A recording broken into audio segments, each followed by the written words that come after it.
He is Billy Dwan. Billy, thanks so much for hopping on today for a few. Yeah, thank you for having me. Happy to be here. All right, so let's go back to Saturday first. Tough one against Maryland. We know it. It's not easy to go down there and win in any year. What made this game last Saturday so particularly difficult? Yeah, I mean, obviously they're a great team. They made it to the national championship last year, and that's somewhere where we want to be and where we want to go. Obviously, I think they probably wish they had another way in the national championship game last year, but nonetheless, they made it that far. And obviously, they return a lot. They were a great team. I wish I think everybody on our side kind of wishes we had some plays back, wishes we had some moments back. But nonetheless, they beat us. I think, wake up Sunday morning with a pretty sour taste in our mouth, with like everybody, coaches and players included. I think everybody's just kind of was ready to get back to work this week. And, coaches saying to players or players saying to players, like calling each other out what we got to do better as a team. And everybody knows it's, nothing but love. And that's it. If we want to go to the place where we want to go, everybody has to get better. So everybody's been grinding this week, ready to get ready for a good Harvard team. Yeah, and you look at that game, and man, it's February 15th. You guys have a long way to go this season. You have a million more top 10 games that you're going to play before you start even thinking about the playoffs down the line here this year. What does a game like that tell you? What do you take out of that game that you're like, all right, here's a couple areas we could sharpen up going forward? Yeah, I mean, obviously, I think, not to say anything, I think for defensively, it could be more connected. Maryland's known for holding the ball, and I think that, had to do with something with slowing down our offense a little bit, and our offense has bailed out our defense so many times. So the message this week is like, if our offense is only going to score 7, we got to hold the team to 6. So, but there's obviously been so many instances where our offense has scored 18 goals and we've given up 17, and they've always had our back. So, we're due to have theirs, and we should. But in terms of, I think everybody, just the little things, right? And I think that it wasn't anything big picture. If you watch the game back, it was 2 evenly matched teams. I think they just made a couple more plays in between the lines, and a couple more ground balls went their way, and we got to find a way to dig, the extra 5-10 seconds and make the play. Just go out there, make the play, and move on to the next one and make the next one. Yeah, and you mentioned it. You've played in a lot of those high-scoring games here the last few years. We know that's how your head coach Gary Gait likes to play, right? He likes to play in a free-flowing, all-over-the-place lacrosse game. But how important is it, I guess, to do the goal you want, and that's go and win a national championship this year, to have, I guess, both skill sets, right? To be able to win the way you want to play, but also be able to win if you don't get to play that way sometimes. Yeah, I mean, Coach O's been preaching to the defense this week, and I think, Coach Gates mentioned it too. If you want to win a national championship, you can't just win it one way, right? So for us, obviously I think we've kind of proven that we can win in a high-scoring, back and forth match. We got to prove, we can win in a 6v6 game too, and obviously, like you said earlier, there's a lot more opportunities for us to showcase that. And obviously, hopefully, one of those comes around and comes along where we can, make up for our loss last weekend. And obviously, there's a lot more top 10 matchups to go left in the season. So the whole season's ahead of us. And I think everybody's kind of excited to get back after it. Yeah, basically anyone that's in the top 10, more likely than not, is on your schedule at some point this year. So you'll get them all here, including the back-to-back national champs in Notre Dame in due time here this season. The team that you mentioned did knock off Maryland in the national title game last year. We got Billy Dwan with us, junior starting defenseman for the Orange. But, we saw the first 3 games, right, like what it looks like when you guys are clicking at various points. When you're playing that, full field, fast breaking, instinctual lacrosse, how fun is that style to play for you guys? Oh, it's the best. I think, growing up as a little kid watching big time games and watching games if Syracuse play or whatever other team plays, and you see like a high scoring game, or even if it's low scoring, if it's just the ball's getting up and down the field moving, I think, it's a lot of fun to play in. I think hopefully pretty cool to watch. But in terms of just playing, I think it's the best. I think that's the way the game should be played, and I think it's a lot of fun to play in and play against too. So when a team, it's like a track meet, some people say, and I think when it's the ball's running and gun and transitions being pushed, it's a lot of fun to play in, a lot of fun to play against, and a lot of fun to watch. And for you, not many close defensemen have the green light that you have on offense. You had 8 goals last year. None yet this year, Billy. Yeah. We got to get you on the board. What's that like for you to have a green light that I say few in the country at your position get to have? Yeah, I mean, it's a good feeling. I think, it's just definitely good to have the trust of your teammates and coaches, and, something I don't, take lightly. And it's a lot of fun to play the game, like I said just before, when the transition's being pushed and it's run and gun. And, when you have the opportunities in transition, taking them, but also being smart with the ball and not doing dumb stuff and turning the ball over. And obviously I know if, it's not there, don't take it, because the ball could be going right back the other way and we could be giving up transition if we don't get it. So definitely super cool to get the green light. A lot of fun taking shots and everything like that, but just being responsible with it. We had one of your fellow starting defensemen, Michael Grace, on a few weeks ago. He joined you and Riley Figueres this season, coming over from RAT.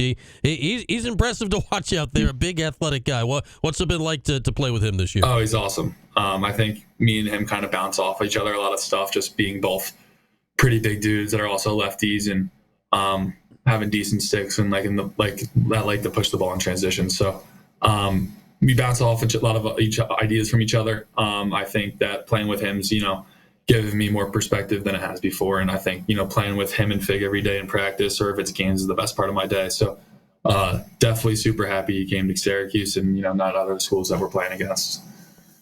Speaking of another addition on your defense this year, I mean, you've known him, he's been there, but in the starting lineup this year is Jimmy McCool taking over at goal for Will Mark.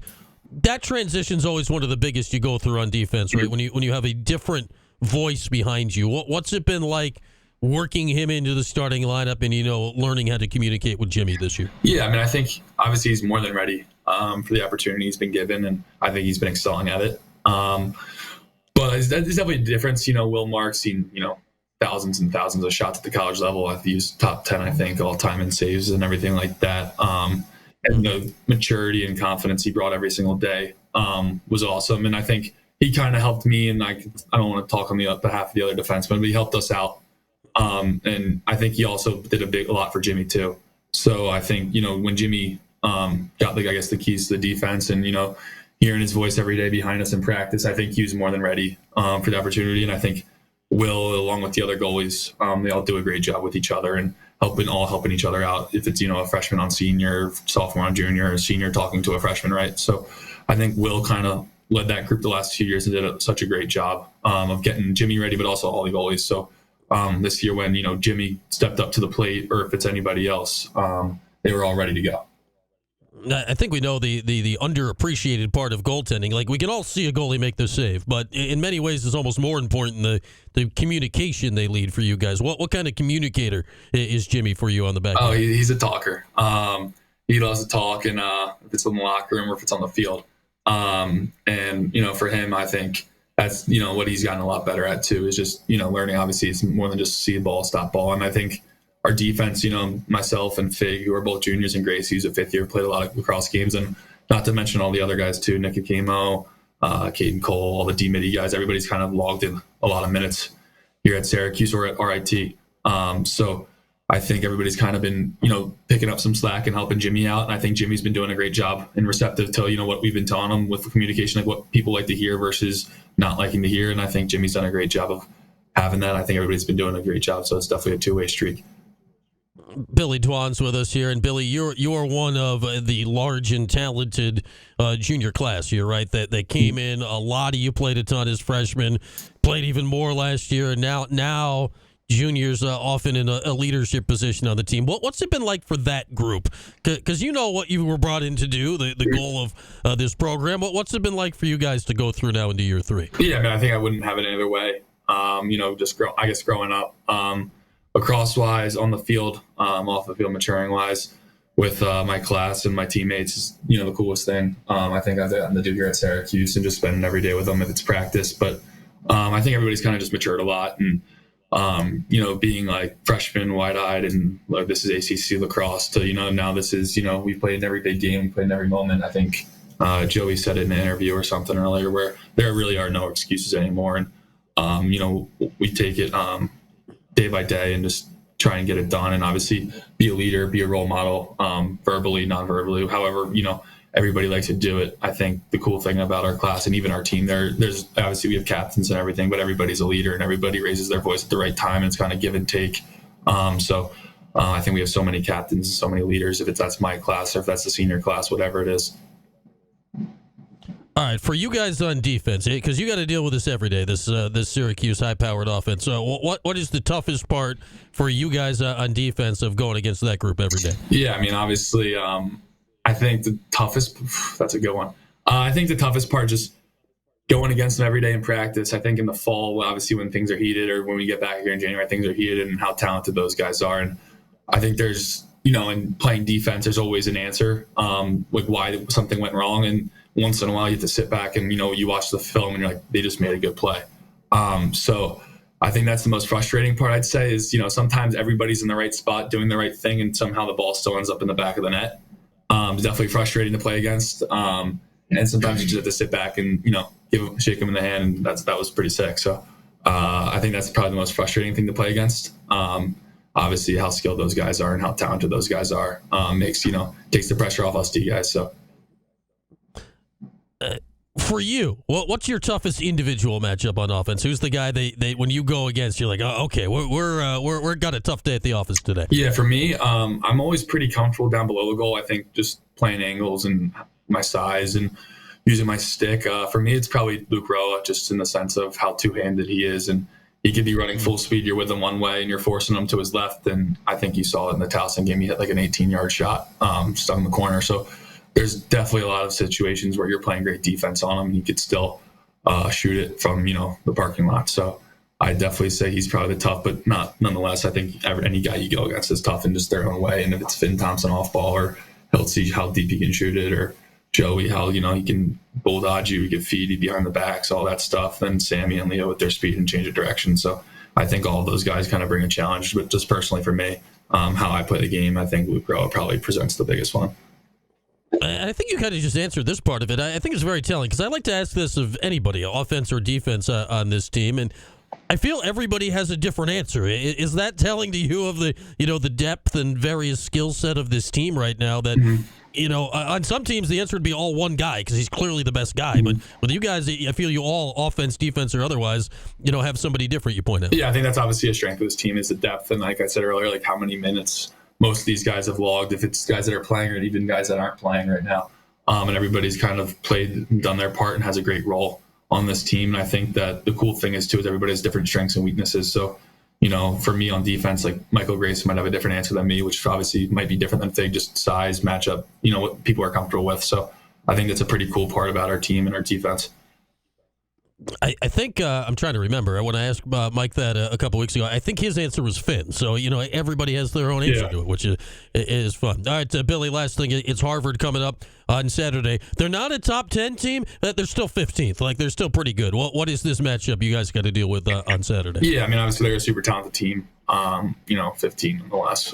Whatever it is, obviously they have a lot of talent. Offensively, I think they've scored double-digit goals in every game in the last 20 games except for one.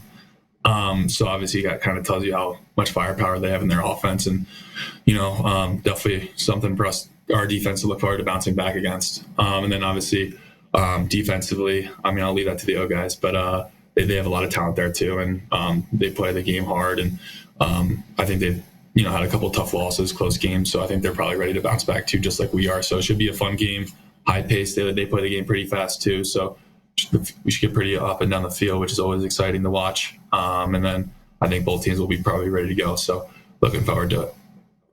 All right, Billy, appreciate the time. Best of luck this Saturday. I'm sure we'll catch up when we get later into the season, but thanks a lot. Yeah, thank you for having me.